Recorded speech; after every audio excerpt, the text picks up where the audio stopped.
Hoje é um dia triste, um dia muito triste, e eu aqui, como uma pessoa, operadora do direito, fui procuradora do Distrito Federal 24 anos, sou advogada desde o ano de 84, então uma pessoa acostumada às leis e principalmente também a respeitar as instituições, o judiciário.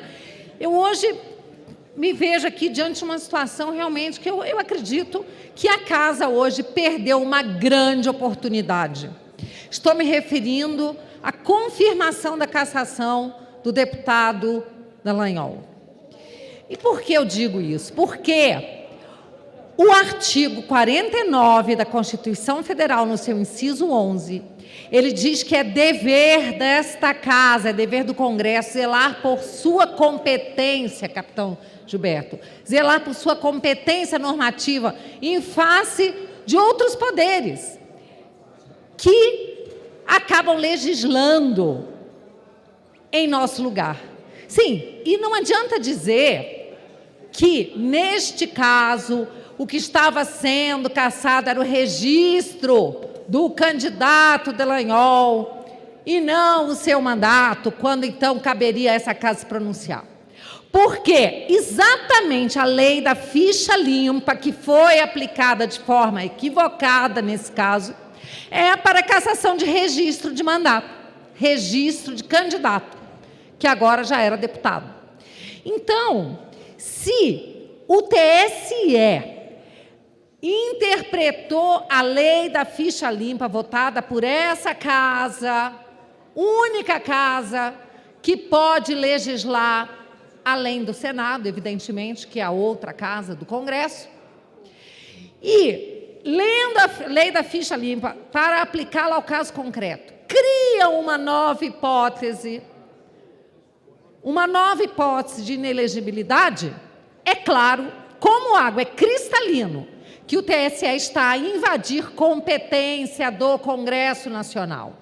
E aí a Constituição diz: cabe ao Congresso zelar pela sua competência normativa. Vejam, o que a lei da ficha limpa colocou, inclusive uma emenda de autoria do hoje ministro da Justiça, Flávio Dino, é que caso um membro do Ministério Público ou um membro da magistratura, para fugir de um PAD, um processo administrativo disciplinar,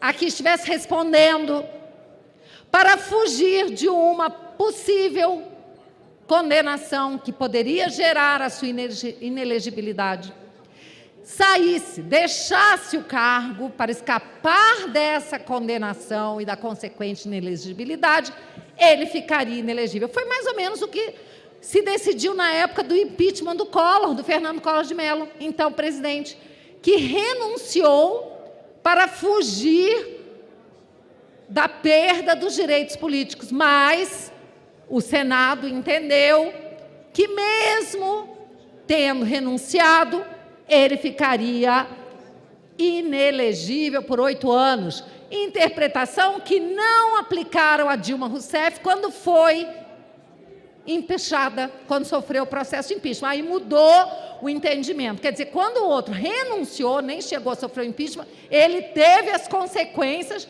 de alguém empichado. Quando a outra foi empichada, a ela não se aplicou essa inelegibilidade, a perda dos direitos políticos, foi o eleitor mineiro que teve que dizer que não ia aceitar. Então, o que acontece?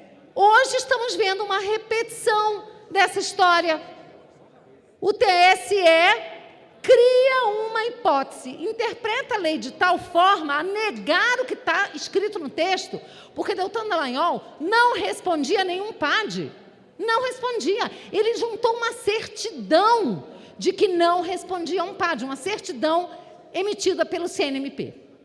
Mas essa certidão não valeu de nada, porque o TSE resolveu mudar a lei e dizer que não é na pendência de um PAD que ele fica inelegível caso saia da sua carreira, abandone a sua carreira.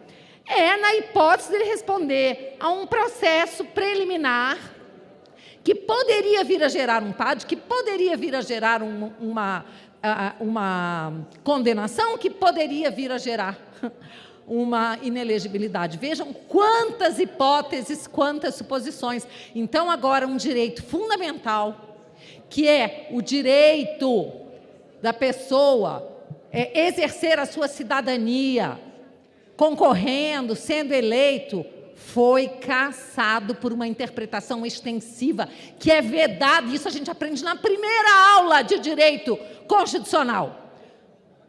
Qualquer restrição a direito fundamental só pode ser aplicado e interpretado de forma restritiva, jamais de forma amplificativa. Então, sinto muito aqueles que estão alegando que, nesse caso, o que a mesa podia fazer era apenas carimbar a decisão, porque era cassação de registro e não de mandato. Não. O TSE não aplicou a lei de forma correta, e aí a Câmara se ajoelhou, deixou de cumprir o seu papel importantíssimo. Como que nós podemos ter independência e harmonia entre os poderes se um dos poderes se ajoelha perante o outro e deixa todos os parlamentares à mercê de um poder que não cumpre a Constituição, que invade a competência legislativa de outro?